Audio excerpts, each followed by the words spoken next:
Welcome to Carolina Warrior TV. Over the next 15 minutes, we'll look at the matchup this Saturday at Fight Fort 24 at Charlotte's Grady Cole Center. We'll also talk to Joshua Oxendine about his fight night in Rock Hill. All right, well, we're getting ready for some big fights on February 8th. We got two big fights in North Carolina and South Carolina. We're going to start up in North Carolina. And of course, if you're going to fight, you got to look good. I got one of the best down here in South Carolina, best all around the Carolinas, my guy Isaac. But also who makes everything look good on the commentary is Mr. Dylan McGrath. And I spoke to him about these fights coming up. Dylan, on February 8th, what fight are you most looking forward to? Well, I'll give you my honest answer, and then I'll give you my commentator answer. You know, obviously, my honest answer is sugar-free Sam Cleary, returning back on a two-week back-to-back, took on Cortez Bradley in Myrtle Beach, had kind of a fight play out very much like his last two fights in terms of just, going down to the ground and immediately finding that A game in the full guard. So I'm just excited to see him against Xavier. Xavier's a young kid, and Xavier really likes to fight, and he's a very capable striker, lightning fast. I loved his fight with Jonathan, and I'm a huge Butterfly fan. And for you to go into a kickboxing match with the Butterfly and match him speed for speed and punch for punch and get the win over him in your hometown, that makes me excited. And so when they brought us his name, I was very excited to see that. Now, as far as the commentator answer here, I would say Tommy Gant. Tommy Gant's fight recently announced for Fight For It. I think Tommy is he will be talked about in the same breaths of Bo Nickel and other people of that nature if he continues on this current path. He's still finding himself as an MMA fighter, but when you talk about credentials as a wrestler, we've not seen very many people on the level of Tommy Gant. So if he can fight half as good as he can wrestle, I think it'll be no time at all before we see him in a big show.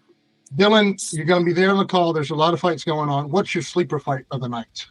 Well, I was really looking forward to the return of Josh Fuller. That's enough to make me excited. I think he's an underrated guy with a lot of potential, and he's had a couple fights not come to fruition. So excited to see him back in the cage. But there is one fight, Jonathan Flores versus Maddox Went. Maddox Went is a kid who I think is just like a finisher. He's violent, he's quick, he's athletic, he's fast. But Flores is all those things too. And they both are just great fighters. And there's even some like online back and forth, not just between the athletes, between the coaches as well. Toby Tigerheart Greer posted a meme of Maddox's face with like the clown makeup on it. And I was just like, man, it's bad when the coach is stepping into the trash talking arena. Like that's when things are getting a little too like we were saying about the pies thing. Like, what do you like to see? What do you don't like to see? I don't know if I like to see the coaches get involved, but I do like when the fighters, make little silly images of each other. I think that anytime you have a matchup where it's two guys with this skill set, this age bracket, like these are two amateur guys that if they both want to do this, I could see both of them going pro. And to see them matched up this early is awesome. And they're both from great schools, and they're going to put on a great show. But also, when there's a little heat, it always adds a little extra seasoning to all those things that I just said. So that's probably my sleeper fight of the night. If you don't follow all these guys religiously on Instagram like I do, you might not even be aware that there's drama. So it's my obligation to inform all of you. I saw it, and there's drama out there. Yeah, absolutely. You're like me though. You're plugged in. You're you're on the scene, buddy. As a coach, how difficult is it for your fighters to make the switch from that Christmas, that New Year's break, to get them in fight mode? For us, we are very lucky. We have a very small fight team at Hometown, and the guys that want to compete, they're pretty in shape, disciplined guys. Sam is great at this. Even though he eats so much Bojangles, he always looks super shredded. He looks like Spider-Man, So after Tobey Maguire wakes up in the first Spider-Man movie, Sam always looks like that. Ziggy, our student Zamian Williams, still fly. He's going to be fighting this weekend as well. He just had his amateur debut in Myrtle Beach. He's a very different animal than Sam, but just a super athlete and just very, very tuned in on his own stuff. So for us, it was easy, but I feel like as a coach, when you get to this time of the year, and it's also cards that drop off too, right? So the opportunities to compete become lessened, and you really see as a coach, who's willing to put up with the weight cut during the holidays? Who's willing to sit there and watch their grandma eat turkey and laugh and watch and they're just sitting there staring at the Macy's Day Parade, wondering what it'd be like to fight the Goku float, because they're just that angry. And if you can make it all the way to Christmas, like Kanye said, if we make it to Thanksgiving, maybe we can make it to Christmas. If you can make it through a fight camp during that time of the year, you're a way harder individual than I am. So I think that's when you find out, like, that's one of those things as a fighter where it's like, this is where the rubber meets the road. Similar, Josh Fuller having an opponent pull out on you last minute or getting injured in the gym. These are very similar things to me. I don't think there's anything that you don't necessarily sign up for as a fighter, and having weight cuts be happening during your daughter's birthday or during the holidays, or that's when you find out, like, who's really about this, like, who's willing to put up with that kind of pain. Because I feel like the training, there's some people that are just good at that. There's some people that are in such good shape, they're good at training, but not everybody can have the mental fortitude to stay away from that mac and cheese. It's tough, man. We don't fight in that mac and cheese. That mac and cheese dish is always. Oh no, I never.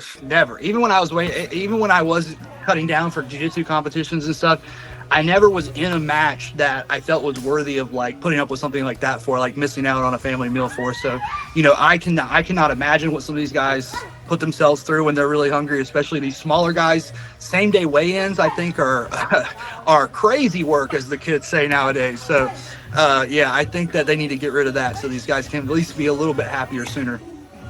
But I want to get you out on this one. Over under leaving the Grady Cole Center before midnight. See, I can't really answer this for sure until I see the full fight list, because sometimes, it's always in the neighborhood of 30 to 40. And it really just depends on it's like the clock management thing. Like, I feel like last time we ran nonstop the whole time and still went over. Absolutely. There wasn't a ton of pausing, and there wasn't a ton of, like, back and forth. There wasn't, like, Sam, interviewing all the fighters afterwards. That kind of drags a little bit, but I don't know what last time in particular, I don't know why it went so late. I went back and watched the show, and you can hear me by the time Paul Carson fights. I'm like, yeah, Paul's a great fighter. He's different from Truckin' for sure. Like, I was struggling to find anything that I could get out of my mouth. But yeah, I don't mind being there late. People get their energy. They get little drinks in them a little later, and that's when it gets a little crazier. But I would love to be out there before midnight, before I turn into a pumpkin, Yeah, we're gonna cross our fingers. Hometown martial arts MMA versus Modern Warrior. It's gonna be Dylan against Chaz over there. This is gonna hurt. I'm telling you, man, I love D a lot. D's talking some shit online as well. And I think that I'm honored to be in a position where I'm going to be standing across the cage as a coach from Keith. I think that's, like, kind of one of those moments is where I'm like, oh, maybe I am doing something, or maybe I'm doing the right thing here.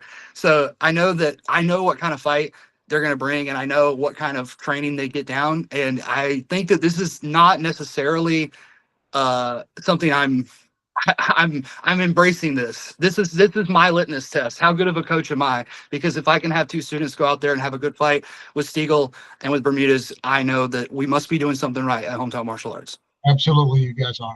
Well, that was a good talk with Mr. Dylan McGrath. I'm here with my guy Isaac now. Isaac, you're sort of splitting. You're also a fighter, you're training, and you're also an entrepreneur. You own the shop here, or at least co-own it. Man, how does it feel to have your own barbershop going on? Whew.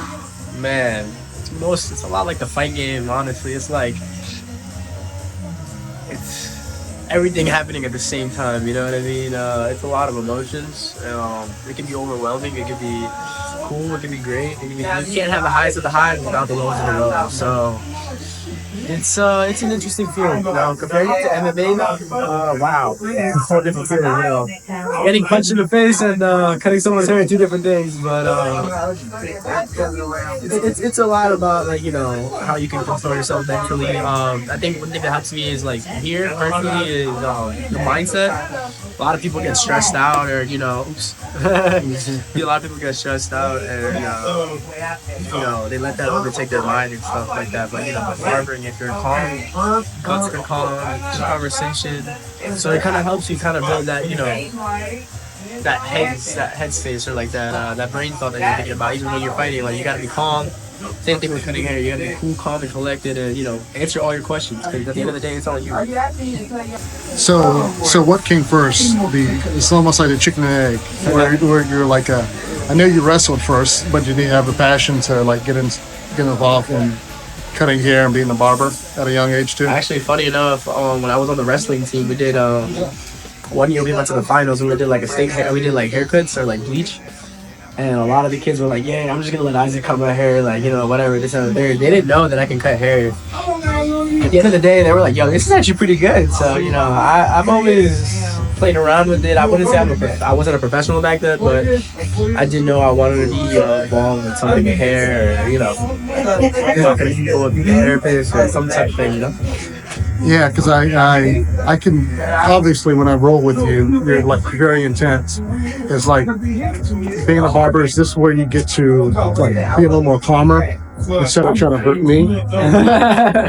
That's actually a good question though, because a lot of fighters talk about with their lifestyle being so chaotic or like being a fighter sometimes it can just be stressful. It would be like, yeah, it sucks. It honestly sucks because getting hit in the face, you're trying to think about things. This is stress. It's unnecessary stress. But this is where I get to unwind. This is where I kind of talk to my people about my day. So it can be my therapy too. You know what I'm saying? But this is definitely my therapy. Because at the end of the day, I make people feel good about themselves, and I get to unwind. At such a high, intense level. Someone was telling me you don't always have to go 100%. You know what I mean? Like, just fill out. Another guy who's feeling a lot of stress, but also trying to put it all together because he's also owning his own gym and putting together his own card is Joshua Oxendine. And I spoke to him about his card coming up on Saturday also. Yeah, man. Me and my wife have our own promotion. Oxfit won. Oxfit FC won actually. We rebranded, so it's pretty cool, man. We're trying to do something different. This one's an all boxing event, but we got some big things in the works where we're trying to create our own little thing that nobody's else doing. So it's pretty cool to be able to dive into the promoter world and the matchmaker world, and then be able to try to fight on it too. So it's the first one. That's why I'm jumping on it. But I'm moving away from fighting into promoting. So we're slowly trying to work on that. But I'm excited, man. It's gonna be fun. A lot of hard work behind the scenes, but it's gonna be fun next Saturday. Yeah, the thrill down the hill, you're going to have it in Rock Hill, South Carolina.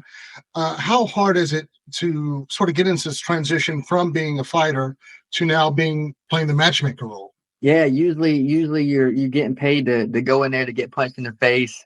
Now I'm getting paid to watch people punch each other in the face.